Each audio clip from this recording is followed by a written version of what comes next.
7, 6, 5, 4, 3, 2, 1. Top départ. Bonsoir à toutes, bonsoir à tous. Vous êtes en direct sur RPL Radio, c'est l'émission New Backstage. Tous les jeudis soirs entre 20h et 22h. Et une fois par mois, nous avons la chance, le plaisir, l'honneur, l'avantage, que dis-je, de tous ces superlatifs, de recevoir un groupe en direct dans notre émission. Et ce soir, ce sont les Salopettes Acoustiques qui vont vous interpréter quelques titres de leur tout nouvel album. L'émission, c'est Live at Home avec un public enthousiaste ce soir. Merci. Vous êtes formidables. Ce soir, je vous le disais, nous sommes partis pour une heure d'émission en direct. Ne vous inquiétez pas, ce n'est que de la radio. C'est tout de suite sur RPL dans NBS comme New Backstage. Soyez les bienvenus dans notre univers, les Salopettes Acoustiques.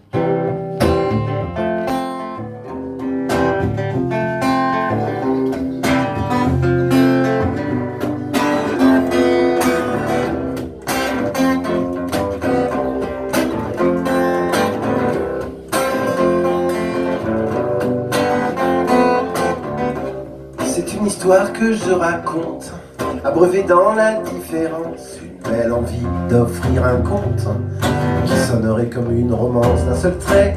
Elle est instinctive et cool, comme une eau de fée, bien loin de toute prérogative, le plaisir de nous ambiancer.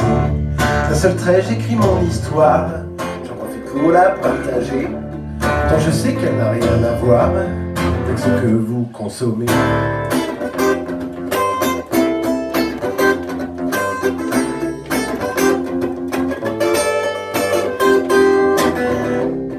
Il était les chaleurs d'été et les dessins de marionnettes que les musiques m'ont enivré. Jeune adulte comptait la recette après plein d'espoir dans les bars, égayé tant de files d'attente, les amours tantôt blancs ou noirs, pour des euphories remontantes. D'un seul trait j'écris mon histoire, j'en profite pour la partager, tant je sais qu'elle n'a rien à voir avec ce que vous consommez. D'un seul trait j'écris mon histoire, j'en profite pour la partager, tant je sais qu'elle n'a rien à voir avec ce que vous consommez.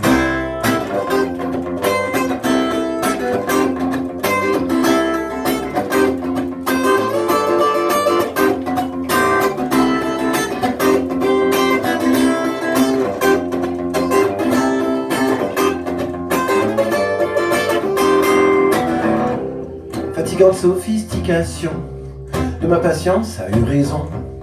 La magie peut parfois surgir d'un seul trait, sera mon empire. Bien loin de l'esthète prétentieux, un moment de nos vies en mieux, l'ultime espoir de cet instinct qui me confirme que tout fout le camp. D'un seul trait j'écris mon histoire, j'en profite pour la partager, tant je sais qu'elle n'a rien à voir avec ce que vous consommez. D'un seul trait j'écris mon histoire, j'en profite pour la partager, tant je sais qu'elle n'a rien à voir avec ce que vous consommez.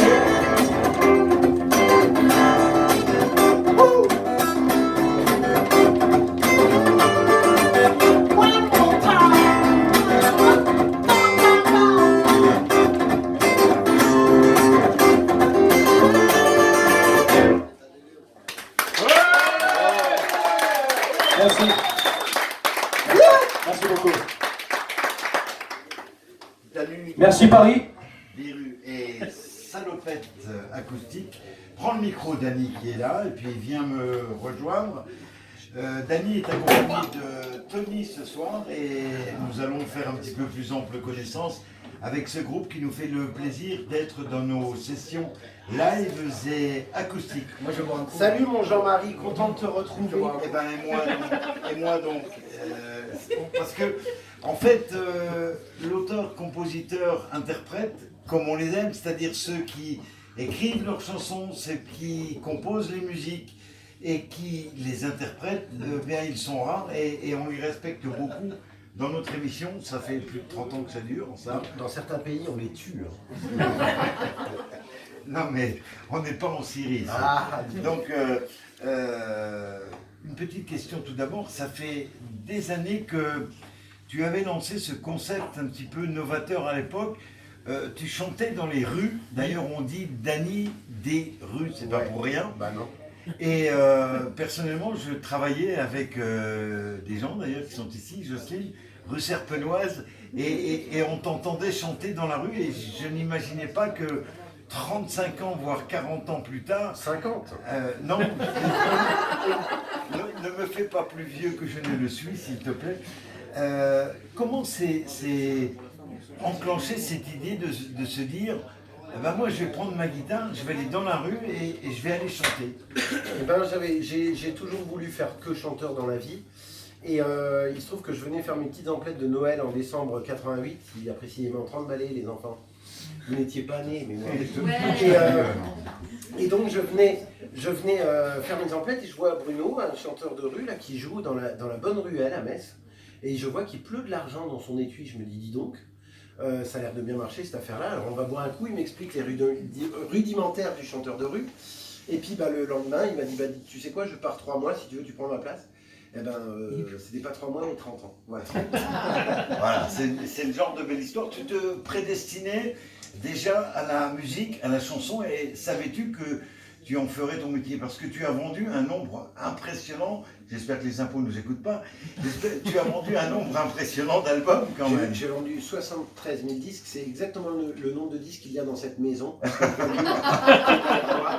Et j'ai écoulé 73 000 disques. Je vais quand même préciser, c'est surtout parce que le prix est libre. Hein. Et puis surtout, autre chose, c'est que si vous l'achetez et que vous faites un vœu, il se réalise. Donc, et tu contraries le fait que la quantité n'est pas égale à la qualité, parce que là on a vraiment la quantité et la qualité en même temps. Ah oui, c'est ce que je veux dire. Oui, tout à fait. Voilà. Tout à fait, c'est important de le préciser. Quand tu dis que je me prédisposais à être chanteur, je sais pas, moi je suis un petit peu comédien, un petit peu artiste, un petit peu auteur, écrivain, j'ai fait un petit livre, mais j'ai envie d'en faire d'autres. Et il se trouve que c'est dans la chanson que j'ai pu évoluer et m'épanouir. J'aurais voulu être animateur radio, mais j'en connais de tellement bons que j'ai...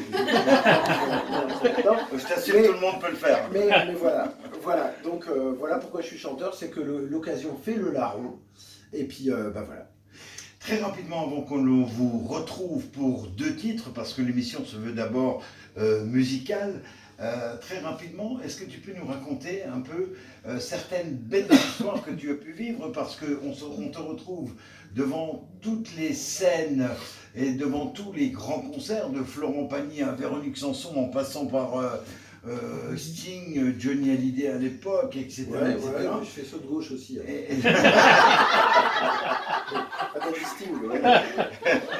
C'est ce que j'aime chez lui, il y a un côté décalé comme ça. C'est un vrai bonheur de lui poser des questions parce que les réponses sont pas là où on les attend. Tu vois. Alors quelquefois ça peut être un peu perturbant, mais là ça va, ça se passe bien. Quelles sont les plus belles histoires que tu pourrais par exemple raconter? Je jouais devant l'amphi à Lutz et arrive un Francis Lalanne, parce que c'était devant son concert en fait, et il me regarde très solennel, il me demande que fais-tu là? Et je lui dis écoute, il n'y a pas de première partie, alors je la fais dehors. Et lui me dit tu la fais pas dehors, tu la fais dedans. Voilà. Et on est entré dans la salle, il a dit à l'ingé son, monsieur va faire le son, c'est la première partie, comme ça. Et je n'en revenais pas. C'est du Francis Lalanne dans le texte. Hein. Ben oui. J'arrive sur scène le soir, je regarde le public, je leur dis merci d'être venu me voir. Tout le monde est comme vous, je sais pas pourquoi. Et comme vous, ils ont rigolé. Et voilà, j'ai joué 3 chansons. Il est arrivé à la fin de la 3e s'asseoir à côté de moi. Et il a dit, j'ai bien aimé les 3 chansons qu'il a jouées, il va nous en jouer une de plus. Et je jouais la chanson avec lui à côté de moi, c'était fun. En plus, il dort pas, Lalanne, il est insomniaque. Ah oui, je peux te le dire. Il dort 2 heures par nuit. Et donc, du coup, on était jusqu'à 4 plombs avec lui en train de refaire le monde. Et puis, c'était fantastique. Est-ce qu'il t'a expliqué, au-delà de 3 heures du matin, que les loups étaient des requins il y a très très longtemps? Ah non, parce que c'est une histoire qui m'a été donnée d'entendre avec Francis Lalanne le soir. Je vais tout regretter maintenant. À Sarreguemines, c'était assez exceptionnel. J'en ai gardé un souvenir mémorable. Jacques Higelin. Higelin, ça s'est pas fait. Ça, c'est la première partie d'Higelin. Oui, mais c'était aussi un mec qui était capable. Oui, il était capable. Il l'a fait pour Dom Colmé, il l'a fait pour des gens. Oui, Dom. Oui, bien sûr. Et, oui, Dom sera là le dernier jeudi.